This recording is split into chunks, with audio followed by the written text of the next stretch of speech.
का मतलब कि विजन आईएएस का अप्रैल मंथ का हिंदी मीडियम से करेंगे, उसका मैगज़ीन करेंगे। और सबसे पहले हम एक्चुअली में करंट को साथ साथ मेंस के कुछ क्वेश्चंस भी देखेंगे और प्रीलिम्स को कैसे कहाँ पर क्वेश्चंस बनाया जा सकता है उसको भी देखेंगे। तो सबसे पहले आज हमारा जो विजन आईएएस का अप्रैल मंथ का जो मैगजीन है और उसका पॉलिटी का सबसे पहला टॉपिक है पंचायत और महामारी। तो इस पे यूपीएससी ने मेंस पे क्या क्वेश्चंस पूछा है वो आइए देख ले। 2017 में यूपीएससी ने ये क्वेश्चंस पूछा था कि भारत में जो स्थानीय शासन है, मतलब जो लोकल लेवल पे पंचायत है वह प्रभावी साधन साबित नहीं हुई है। मतलब पंचायत अच्छा नहीं है इंडिया में, ये अच्छा साधन साबित नहीं है। इसका प्लस भी दिखाना है और इसका माइनस भी दिखाना है कि मतलब कितना साबित हुई है, कितना साबित नहीं हुई है। आप अपने विचार भी या सुझाव भी दे सकते हैं। ये पॉलिटी का पहला क्वेश्चंस था। ये सोसाइटी का क्वेश्चंस था। तो किस प्रकार से सोसाइटी, मतलब एक सरकारी तंत्र होता है जिसके अंदर सिविल सर्विस होती है, विधायिका होती है, कार्यपालिका होती है, ये सब काम करते हैं। और ये तब तक अच्छा काम नहीं होता है जब तक कि जनता भागीदारी न करे। तो किस प्रकार से कोविड-19 हुआ और किस प्रकार से पंचायत के साथ साथ हमारा सिविल सोसाइटी भी साथ दिया, उसके बारे में अगर ये दोनों अच्छा करते हैं तो भारत का जो इसके बीच में क्या संबंध है ये क्वेश्चंस पूछा था। लेकिन आप यह दिखा सकते हैं कि कितना बढ़िया अगर ये दोनों लोग अगर साथ साथ जनता प्लस प्लस गवर्नमेंट अगर दोनों कोशिश करे और तो काफ़ी अच्छा इम्प्लीमेंट होता है। इसके बीच में क्या पंचायत किस प्रकार से भूमिका निभा सकती है और पंचायत ने कैसा भूमिका निभाया उसके बारे में भी पढ़ेंगे। प्लस सिविल सोसाइटी भी किस तरह से भूमिका निभाई जन सहभागिता में उसके बारे में भी पढ़ेंगे। यह क्वेश्चंस पूछा था कि सहकारी संघवाद उतना ज़्यादा अच्छा नहीं हुआ है। क्यों नहीं हुआ? सहकारी संघवाद मतलब होता है कि जनता के साथ साथ सरकार दोनों की भागीदारी हो और प्लस राज्य सरकारों की भी भागीदारी हो और योजना कितना बढ़िया इम्प्लीमेंट होता है उसको हम सहकारी संघवाद बोल सकते हैं। मतलब एग्जाम्पल के लिए अगर पर्यावरण से रिलेटेड कोई इशू होता है और उसमें जनता भी भागीदारी करती है, प्लस सरकार भी भागीदारी करती है और प्लस राज्य सरकार भी भागीदारी करती है, मतलब ये केंद्र सरकार ये राज्य सरकार, तो किस प्रकार से योजना अच्छा इम्प्लीमेंटेशन होता है। और इस क्वेश्चन में ये पूछा था कि सहकारी परिसंघवाद की संकल्पना अधिकाधिक बल दिया जाता रहे। अभी भी कोरोना वायरस हुआ तब भी स्टेट से काफ़ी ज़्यादा उम्मीदें की गई। और सुविधाओं तथा सहकारी प्रश्न किस सीमा तक हल निकाल लेगा। तो आप कोविड-19 में देख सकते हो और इसका बढ़िया एग्जाम्पल है किस प्रकार से स्टेट ने केंद्र सरकार की बात को माना और कितना अच्छा से काम किया। मतलब कितना सहकारी संघवाद भारत में है। पर्यावरण में भी सहकारी संघवाद हो सकता है।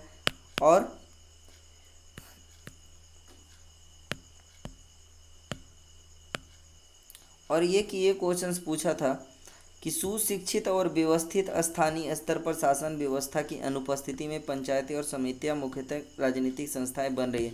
तो आप कोविड-19 का बढ़िया एग्जांपल ले सकते हैं कि यार कोविड-19 के कारण क्या हुआ, पंचायतें बहुत ग्राउंड लेवल पे बहुत अच्छा काम करी और जिसके कारण क्या हुआ, सरकार को ज़्यादा दिक्कत नहीं करना पड़ा। इनने खाना पहुँचाया, किस प्रकार से सिविल सोसाइटी ने सड़कों में जाके लोगों को खाना दिया। यानी पंचायतें किस प्रकार से एक प्रमुख व्यवस्था निभा रही हैं, न कि शासन के प्रभावी उपकरण। बिल्कुल शासन का एक प्रभावी उपकरण इसलिए नहीं क्योंकि इनके पास बहुत सारा पैसा नहीं है, बहुत सारा काम करने के लिए सरकार इन पे फोकस नहीं करती है, बहुत ज़्यादा इनके पास पावर नहीं है, शक्ति नहीं है, प्रभावी उपकरण नहीं है। फिर भी जहाँ पर मान लीजिए अच्छा सुशिक्षित लोग हैं, मतलब स्थानीय स्तर पर शासन व्यवस्था की अनुपस्थिति में, यानी जहाँ पर ऐसे लोग न हो स्थानीय स्तर पर, तो पंचायतें और समितियाँ काफ़ी अच्छा काम करती हैं। उसके बारे में ये क्वेश्चन था और इसको भी हम लोग डील करेंगे। हम लोग आर्टिकल्स पढ़ते हैं। अब हम लोग आर्टिकल्स पढ़ते हैं। आर्टिकल्स में यह मेंशन किया गया है कि जैसे राष्ट्रीय 24 अप्रैल को जब पंचायत दिवस मनाया गया और मनाया गया तब प्रधानमंत्री मोदी ने बोला कि ऐसे संकट घड़ी में सबसे ज़्यादा स्थानीय स्तर की मतलब सराहना की गई कि भाई इन लोगों ने काफ़ी अच्छा काम किया, काफ़ी अच्छा काम किया। तो आप वो जो पहला क्वेश्चन था यूपीएससी का कि भाई ये पंचायतें अच्छा काम नहीं करी हैं, ये बात तो गलत है।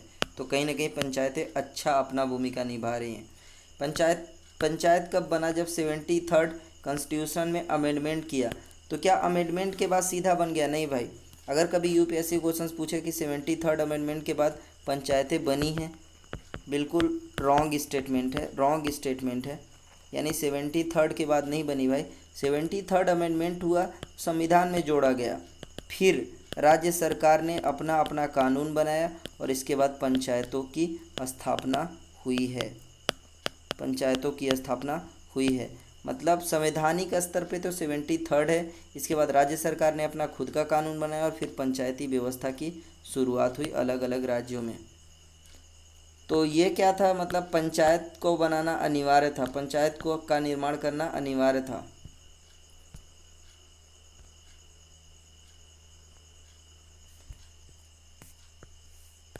तो आइए 73rd अमेंडमेंट को हम लोग देख लेते हैं।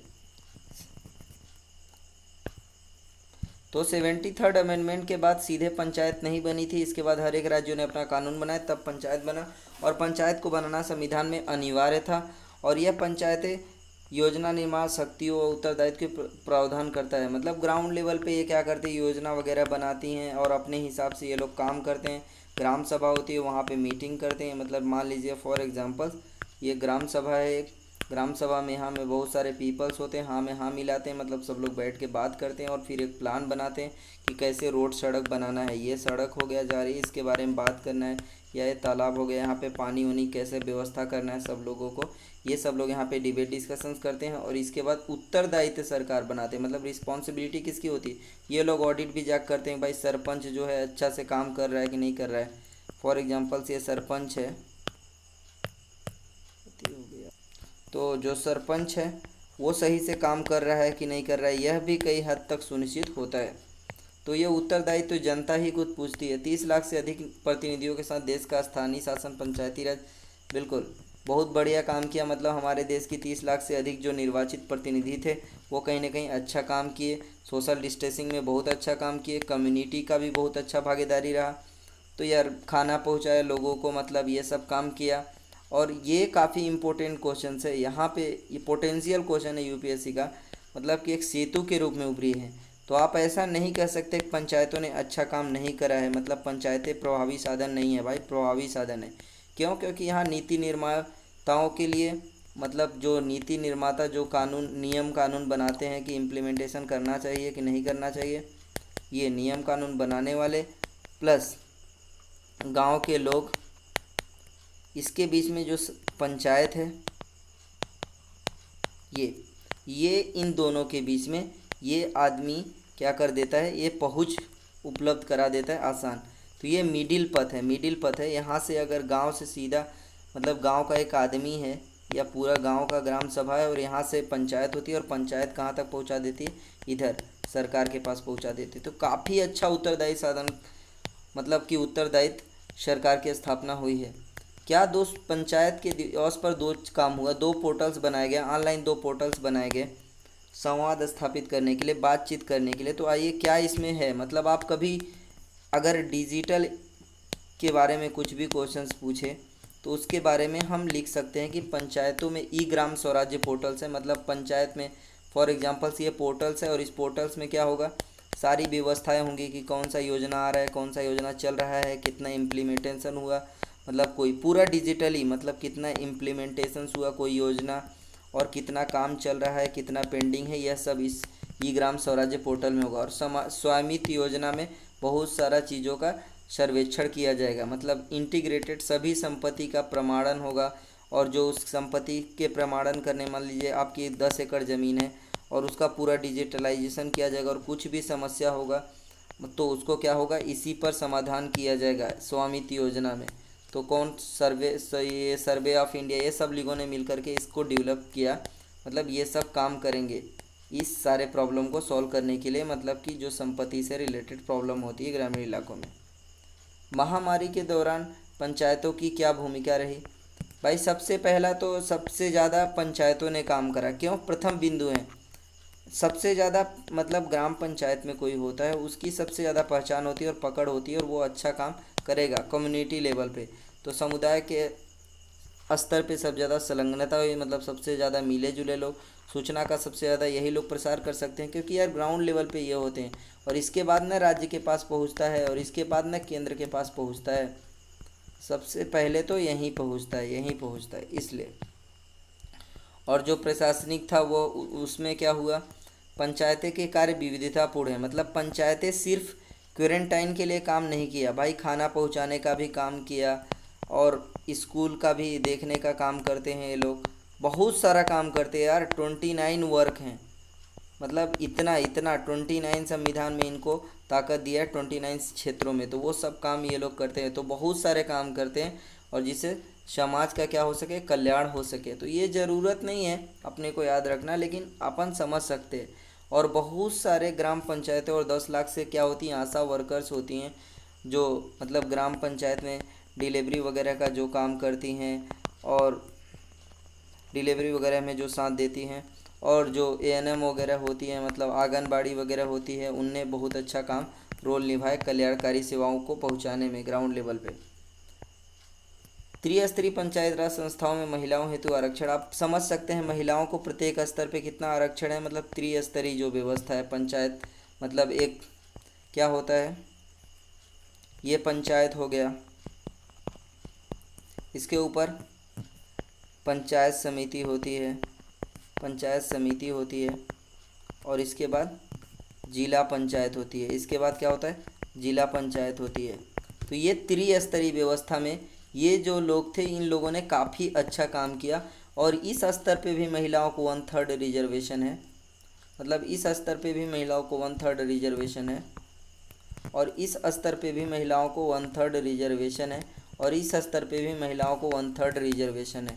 तो सब जगह 1/3 रिजर्वेशन है, वो चीज़ बताने की कोशिश की जा रही है वहाँ पे। विश्वास सबसे ज़्यादा लोगों को किस पे, सरकार पे नहीं विश्वास होता है, सबसे ज़्यादा नागरिकों को इन लोगों से ज़्यादा अच्छा विश्वास होता है सबसे, क्योंकि आसपास होते हैं ना यार, इसलिए। तो हम वो क्वेश्चंस को लिख सकते हैं कि मतलब पंचायत बहुत अच्छा काम कर रही है। कोविड-19 से रिलेटेड के लिए मतलब समुदाय में जो लोग आते जाते रहते हैं उनके बारे में काफ़ी अच्छा था, और 14 फाइनेंस कमीशंस ने जो पैसा देने की बात कही थी, उन उससे क्या हुआ, वित्त उपलब्ध कराया गया इनको, वित्त मतलब पैसा दिया गया जिससे कि अच्छे से काम कर सके, मतलब बहुत सारा जगह पे काम करने के लिए बोला गया।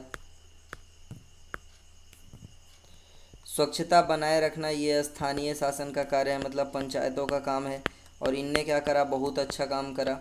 तो आप ऐसा बिल्कुल कि प्रभावी साधन सिद्धि नहीं हुई, ये तो 100% हुआ, लेकिन कौन, जब ये जनता जो चाहती है तभी योजना अच्छे से इम्प्लीमेंट होती है, मतलब जनता जब चाहती है तभी, ये पीपल्स जब चाहते हैं तभी यहाँ पे पंचायत अच्छे से काम कर सकती है, तभी पंचायत अच्छे से काम कर सकती है। तो सिविल सोसाइटी की भूमिका के बिना कोई काम अच्छे से नहीं हो सकता है।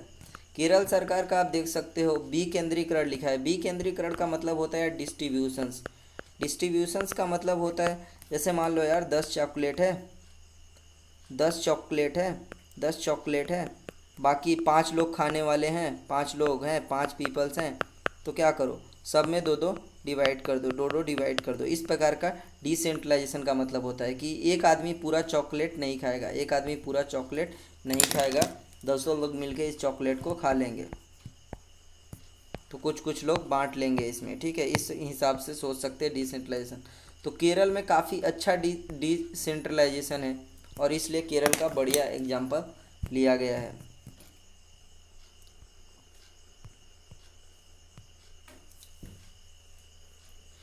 केरल की एक योजना है कुदुम्बश्री योजना, और उनमें क्या हुआ, महिलाओं के लिए सेल्फ हेल्प ग्रुप बनाया गया, स्वयं सहायता। तो भारत में ऐसा है, मतलब हमारे सिलेबस है जीएस पेपर 2, वहाँ पर जो सामाजिक है और वहाँ पे कि कौन सा है, स्वयं सहायता समूह। तो आप लिख सकते हो कि यार जो महिलाएं हैं, कुदुम्बश्री योजना, वहाँ पर महिलाओं ने किस प्रकार से मतलब अच्छा एक काम किया, सिविल सोसाइटी के रूप में काम किया, और पंचायतों के साथ किस प्रकार से मिल के काम किया, और जिससे क्या हुआ, एक अच्छा काम हो पाया। तो आप इसको भी कई बार मेंशन कर सकते हो। उड़ीसा का भी आप स्पेशली मेंशन मत कीजिए, लेकिन उड़ीसा में काफ़ी ज़्यादा पंचायतों के पास पावर होती है। आंध्र प्रदेश में काफ़ी ज़्यादा अच्छा काम किया गया। तो मतलब अलग अलग हिस्ट्री, मतलब कि कौन सा आदमी आ जा रहा है, ट्रेवल हिस्ट्री यहाँ पे देखा गया कि कौन सा आदमी आ जा रहा है वो सब। और यहाँ का जो एक स्ट्रक्चर्स बताया गया है कि मतलब कि आंध्र प्रदेश में काफ़ी अच्छा स्ट्रक्चर्स था। वहाँ पे मतलब कुछ लोगों का ग्रुप बनाया गया जिसको ग्राम सेवक या ये सब चीज़ बोला गया, ग्राम सचिवालय बोला गया। और जैसे ही ये लोग ग्राम सचिवालय जो हो गया, और ग्राम सचिवालय को क्या किया गया कि भाई तुम 2000 आबादी पर स्थापित किया गया एक ग्राम सचिवालय। और वहाँ पे ग्राम सचिवालय में मतलब कितने 12 से 15 ज़्यादा लोग होते थे, मतलब समथिंग 12 से 20-25 लोग, जितने लोग चाहिए उतने लोग होते थे। अब ये 2000 आबादी को जाके, मतलब 2000 आबादी पे क्या होगा, एक ग्राम सचिवालय होगा। सॉरी, मैं अच्छे समझाता हूँ।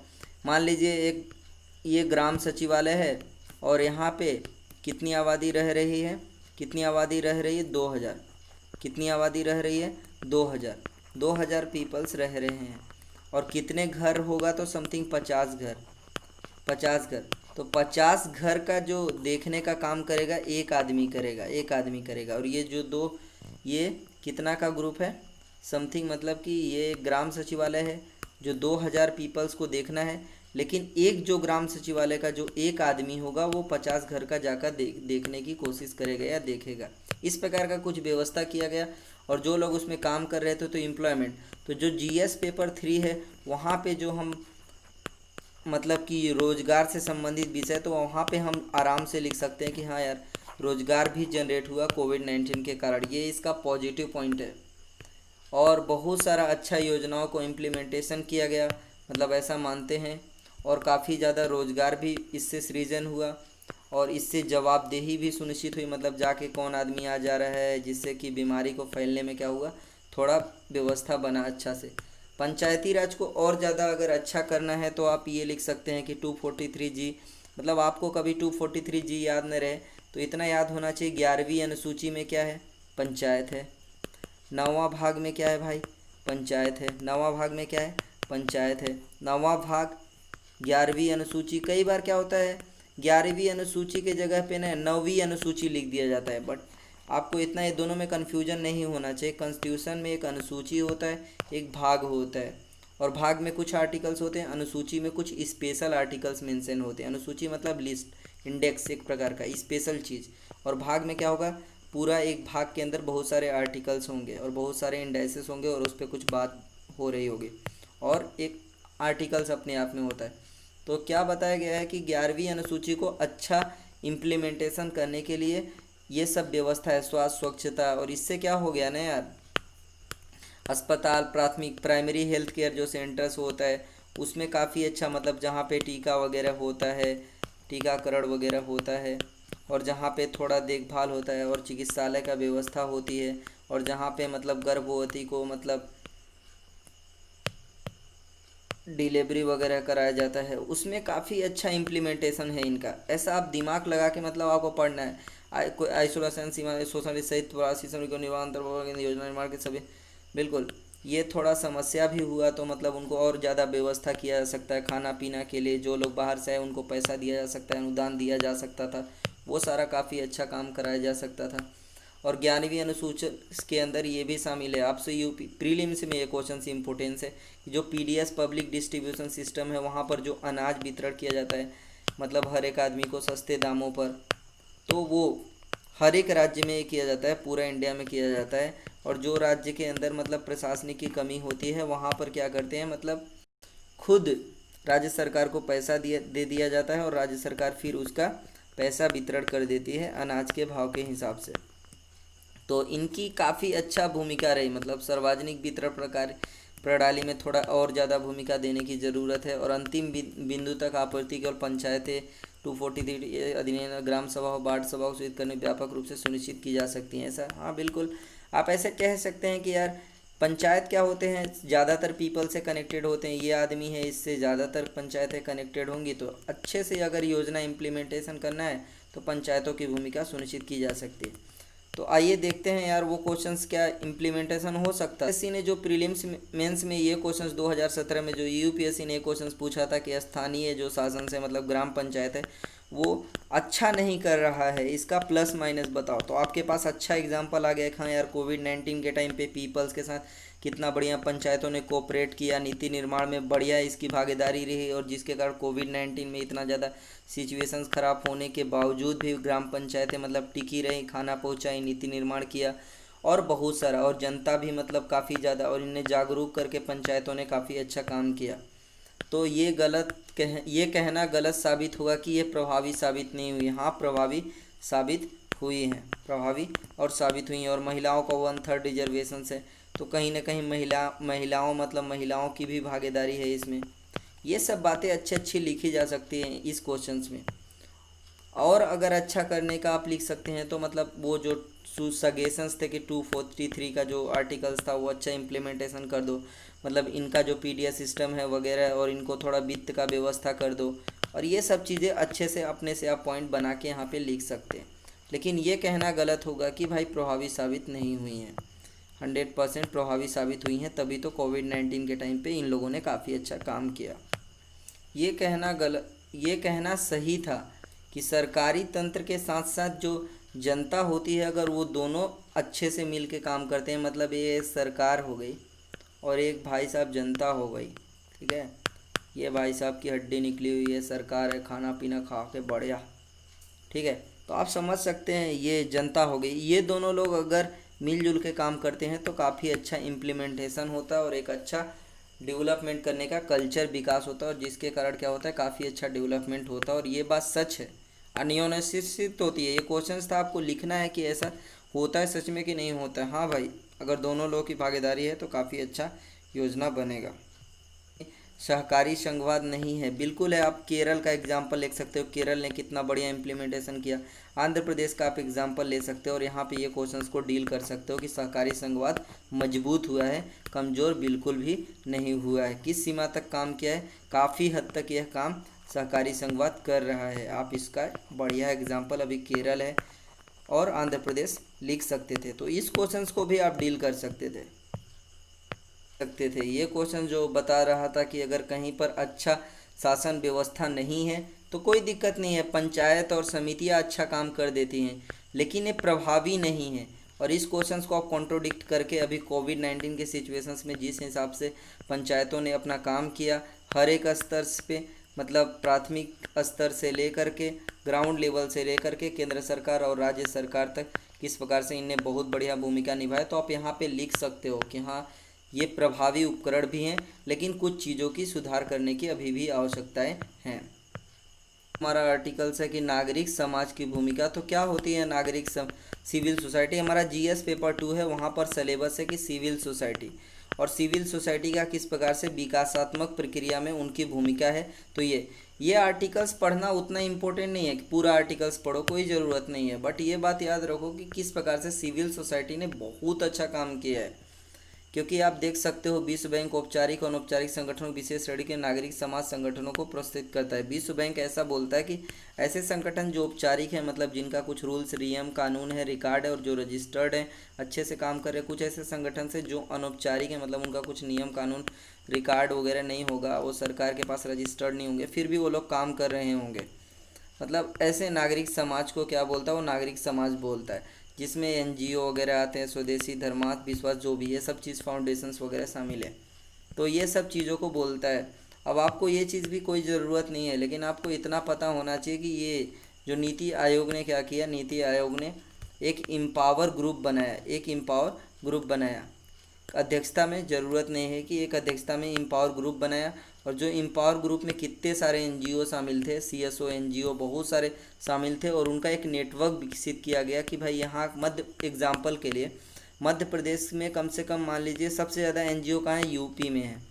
तो एग्ज़ाम्पल के लिए यूपी में मान लीजिए 10,000 एनजीओ हैं, तो 10,000 एनजीओ के साथ कांटेक्ट किया जाएगा, और एक एनजीओ यार कहीं ग्रामीण लेवल पे काम कर रहा होगा, गोरखपुर के अंदर मान लीजिए, गोरखपुर के ग्राउंड लेवल पे वो काम कर रहा होगा, और वो एनजीओ क्या होगा, काफ़ी अच्छा भूमिका निभा सकता है वहाँ पे। जो क्वारंटाइन हो गया, खाना पहुँचाना है, पोषण देना है, स्वास्थ्य देना है, शिक्षा, इन चीज़ों में काफ़ी अच्छा, क्योंकि ये लोग ना यार विशेषज्ञ लोग होते हैं। मतलब यहाँ पे जो एनजीओ होता है वो काफ़ी अच्छा मतलब वहाँ पे पढ़े लिखे लोग होते हैं और वो काफ़ी अच्छा ग्राउंड लेवल की समस्याओं को समझते हैं और उसके हिसाब से सॉल्व करते हैं, और जिससे सरकार जब इनको मदद भी करती है। तो इस प्रकार से अभिकांत जो एम्पावर ग्रुप 6 था, और उसमें क्या बनाया गया, बहुत सारे सीएसओ और बहुत सारे सिविल सोसाइटी और एनजीओ को।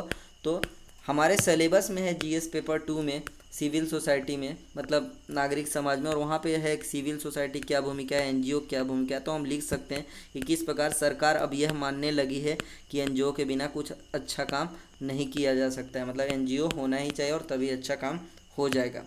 और ये काफ़ी अच्छा काम कर रही है, डेवलपमेंट का काम कर रही है। संकटता में सीएसओ की भूमिका क्या होती है भाई, संसाधनों को अच्छा, इन लोगों के संसाधनों को प्राप्त करना आसान होता है क्योंकि ये ग्राउंड लेवल पे सिचुएशंस को जानते हैं और उसको चैनलाइज कर देते हैं, मतलब वो संसाधनों को पहुंचा देते हैं आराम से, जिससे दिक्कत नहीं होती है। और तुरंत अगर राहत चाहिए तो भाई सिविल सोसाइटी काफ़ी अच्छा ग्राउंड लेवल पे उनको काफ़ी अच्छा मालूम होता है, और जिसके कारण दिहाड़ी मजदूरों और शहरी आश्रय प्रदान करना, रहने के लिए कई बार एक घर शेल्टर वगैरह देते हैं, स्वास्थ्य शिविर लगाते हैं, और वहाँ पे क्या होते हैं आँख वगैरह का दान वगैरह देते हैं, हॉट स्पॉट, बुजुर्गों वगैरह, ट्रांजिस्टर, इन सब चीज़ों के लिए सेवाएं देते हैं। तो आप मतलब जो हमारा GS 4 है और वहाँ पे जो इथिक्स है, वहाँ पे लिख सकते हो कि जो संवेदनशील वर्ग होते हैं उनमें क्या काम कर रहे हैं, और संवेदनशील वर्ग के लिए काफ़ी अच्छा काम करते हैं, जो प्रवासी वगैरह आ रहे हैं उनके लिए भी काफ़ी अच्छा काम किया। जागरूकता, क्योंकि इन लोगों को पता होता है कैसे जागरूक किया जाएगा, और इसलिए ये समुदाय, पंचायत, इन सब चीज़ों के माध्यम से बहुत बढ़िया तरीके से जागरूकता निभाते हैं। ये सब चीज़ दिया हुआ है। सरकार को क्या होते हैं, जवाबदेही। सरकार से कई बार क्या होते हैं, जैसे आरटीआई के माध्यम से यहाँ पे क्वेश्चंस पूछा गया, तो आरटीआई में क्या होता है यार, राइट टू इन्फॉर्मेशंस। एक्चुअली में आरटीआई जो है ना,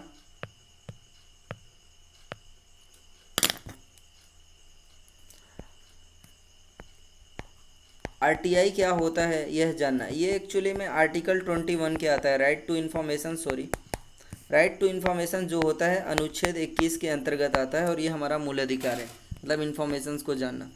तो सबसे पहले आप आरटीआई करोगे, मतलब 10 रुपये का एक एप्लीकेशंस डालोगे किसी भी सरकारी अधिकारी के यहाँ, तो पता कर सकते हो कि कौन सी योजना कितना इम्प्लीमेंटेशन हुआ है, कितना नहीं हुआ है। यह होता है आरटीआई, और सरकार के बारे में आप जानकारी जान सकते हो।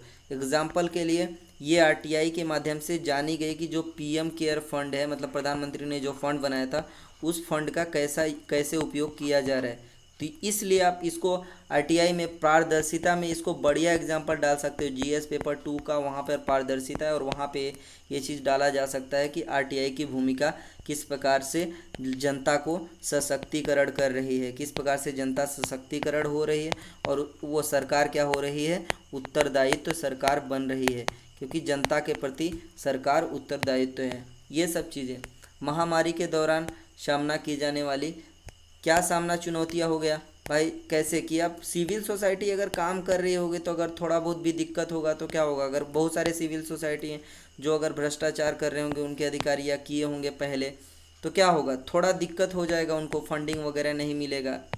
ये सब चीज़ें, सूचना तक पहुँच, लॉकडाउन के कारण क्या हुआ, मतलब वो लोग आप जा नहीं पाए, मतलब जो संसाधन चाहिए जैसे किताब, पुस्तकालय, यहाँ पे ये सब चीज़ों में पहुँच नहीं कर पाए, मतलब खुद नहीं पहुँच पाए।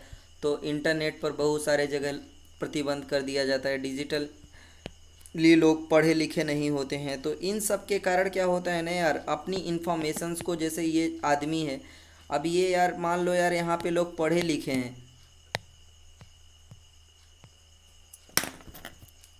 पढ़े लिखे होंगे, ठीक है, पढ़े लिखे, मान लीजिए एग्जाम्पल के लिए यहाँ पे बहुत सारे लोग रहते हैं जो काफ़ी पढ़े लिखे हैं, लेकिन जब यहाँ से ही इंटरनेट प्रतिबंध कर दिया जाता है तो क्या होता है यार, इनका आर्टिकल 21 क्या हो जाता है, वायलेट हो जाता है। और ये जो आर्टिकल 19 का जो सरकार से जानकारी मांग सकते हैं, पूछ सकते हैं, चाह सकते हैं, अपना विरोध प्रदर्शित कर सकते हैं, जो बोलने का अधिकार है, वह कहीं ना कहीं कम हो जाता है।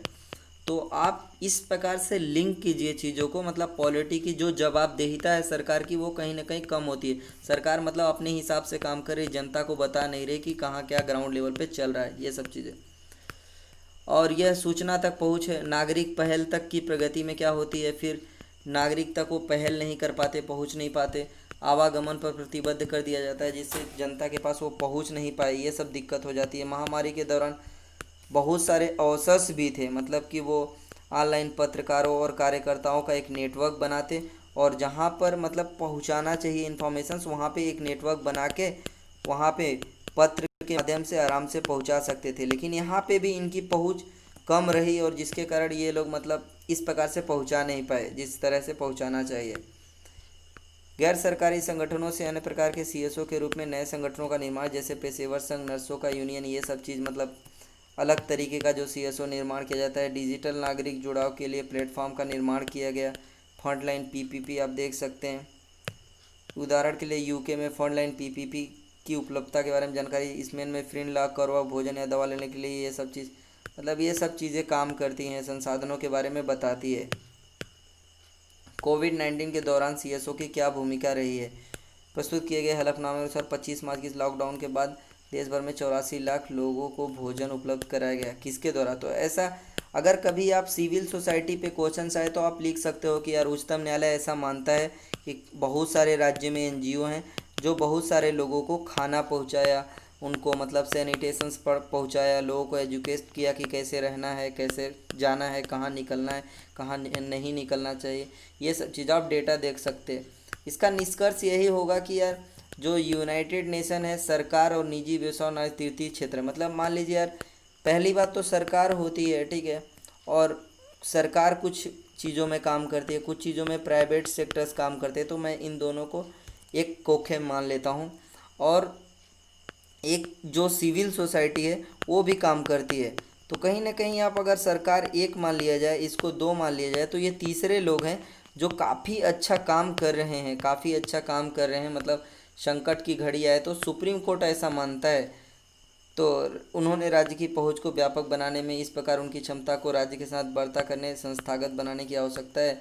और थोड़ा मतलब उनको जो दिक्कत होती है वैलिडिटी वगैरह की, कहाँ मतलब उनका लाइसेंस वगैरह जो रद्द कर दिया जाता है, वो काफ़ी अच्छा किया जाए और उनके लिए अच्छा सा कुछ मीडियम बनाया जाए और लीगली फ्रेमवर्क बनाया जाए और थोड़ा ईजी किया जाए, जिससे क्या कर सकें वो अच्छे से ग्राउंड लेवल पे अच्छे से इम्प्लीमेंट कर सके, ग्राउंड लेवल पे अच्छे से वो इम्प्लीमेंट कर सके। तो थोड़ा फ्लेक्सिबिलिटी देने की ज़रूरत है, थोड़ा लोचशीलता करना है, कानून आसान होना चाहिए और जिससे वो अच्छे तरीके से काम कर सकें। तो दोस्तों आज के लिए हम इतना ही रहने देते हैं, लेकिन आपको यह समझना बहुत ज़रूरी होगा कि मतलब आप आराम से आर्टिकल्स पूरा मत पढ़िए, पूरा विजन एस पढ़ना कोई ज़रूरत नहीं है।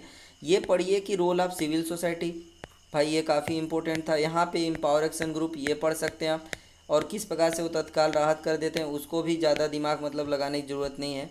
आगे आके आप सीधा सुप्रीम कोर्ट वाला ये चीज़ पढ़िए कि भाई सुप्रीम कोर्ट ऐसा मानता है, तो कहीं मेंस के क्वेश्चंस में आ सकता है, प्रीलिम्स में तो बिल्कुल भी नहीं आएगा, लेकिन मेंस में आ सकता है कि भाई सुप्रीम कोर्ट ऐसा मानता है कि इन लोगों ने काफ़ी अच्छा काम किया। तो हम इस हिसाब से लिख सकते हैं इन चीज़ों को। ओके, आज का सेशंस इतना ही रहता है, और आपको अगर अच्छा लगता है और आप ज़रूर कमेंट कीजिए और बताइए कि कैसा सेशंस लग रहा है। Thank you so much. बिल्कुल भी मत भूलें और शेयर करें अपने दोस्तों के बीच में, और मेंस का क्वेश्चंस आप करते रहें क्योंकि मेंस का क्वेश्चंस करना बहुत ज़रूरी है। Thank you so much.